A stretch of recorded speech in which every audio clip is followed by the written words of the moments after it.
We live on a beautiful planet, a planet full of life, home to millions of unique species and hundreds of billions of individuals. From the tiniest insects and mice to elephants and blue whales, this planet is a home to everyone. But over the last century or so, the average temperature of the planet has been rising. Water levels have been going up as glaciers are melting, forests are being cut down, chemicals spilled into natural habitats, animals killed, species going extinct, never to come back. Our planet is under attack, and we are the aggressors. I'm Eric Colburn. I'm an English teacher at Brookline High School, and I teach ninth grade. I also advise the Climate Justice Club. Climate change is really important to address because we're already seeing the effects now, and things are only going to get worse. So wildfires in California, drought in Central America and elsewhere, extreme heat, we're seeing it everywhere across the world, and it's causing mass migration, it's causing food shortages, it's causing conflict. We're going to see increasing numbers of wars and other armed conflict and refugee crises, and it is just going to get worse and worse. So we need to address it now so that it can be as the least bad it can be. My name is Hannah. I am a ninth grader at Brookline High School, and I'm a member of the Warriors for Animal Rights Club.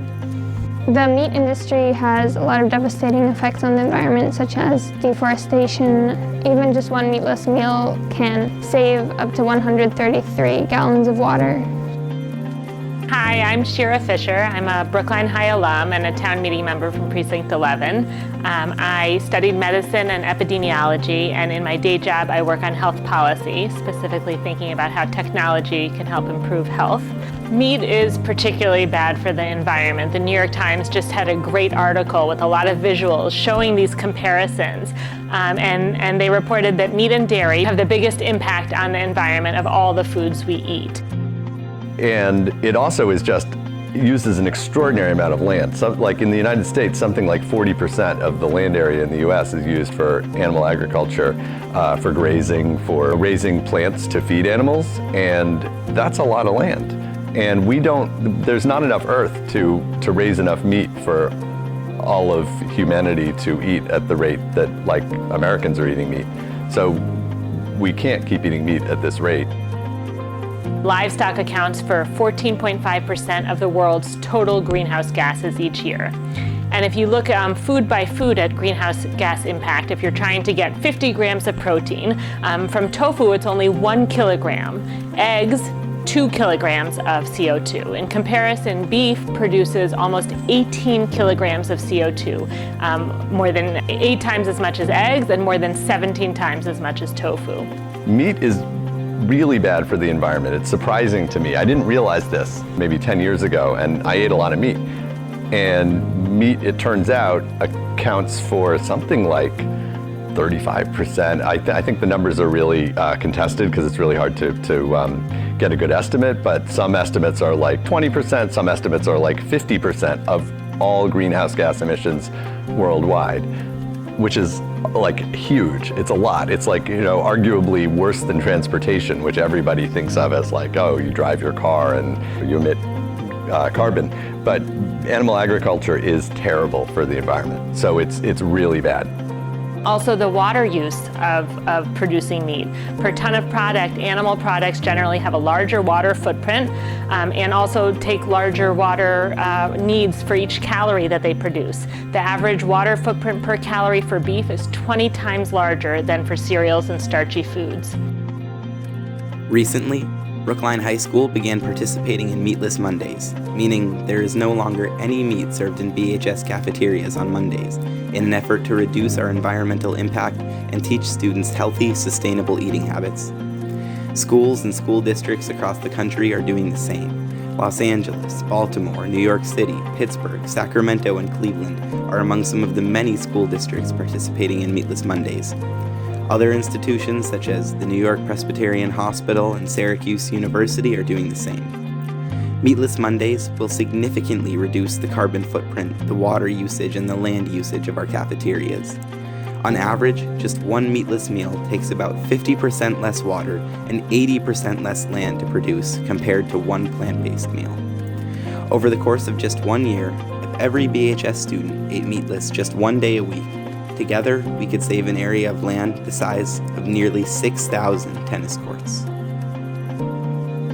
Meatless Mondays are great, and it's amazing that it is happening. So Meatless Mondays are really important because it means that we're, I guess, theoretically using like 20% less meat than we were, which means fewer greenhouse gas emissions and less animal cruelty as well.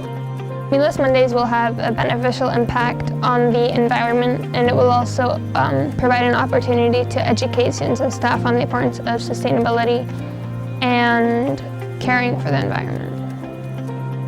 Meatless Mondays, I think, is a great idea.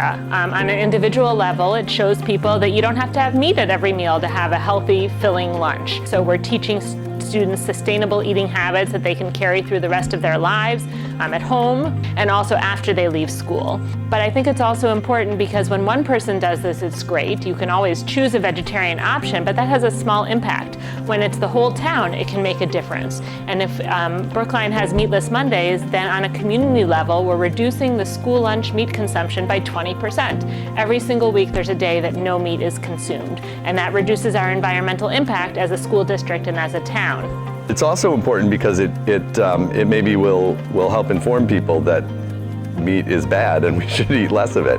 And like a lot of people probably don't know that meat is that bad, and like I didn't know, and Meatless Mondays is an opportunity for education. And just the fact that there are Meatless Mondays, people will then stop and think, oh, why are there Meatless Mondays? There's a concept called the curb cut effect, where the idea is that changes made to help the most vulnerable, like cutting a curb so that a wheelchair can get on, ends up helping a lot more people than you might have expected. So when we cut those curbs for wheelchairs, it's actually also easier for people with strollers and bikers and people on skateboards and people with luggage and people on crutches and delivery carts and lots of other people. So I think the same thing is true for Meatless Mondays. Here the vulnerable thing is maybe the environment and maybe also vegetarian. So Meatless Monday is going to reduce the meat consumption and therefore decrease the burden on the environment, but it also provides more food for vegetarians or people who keep kosher or halal or Jains. It's also generally healthier. And depending on how the costs are set up, it could even potentially be cost savings. So the kinds of food served in the cafeteria won't change that much. There'll be normal dishes served just without the meat, such as pizza or pasta.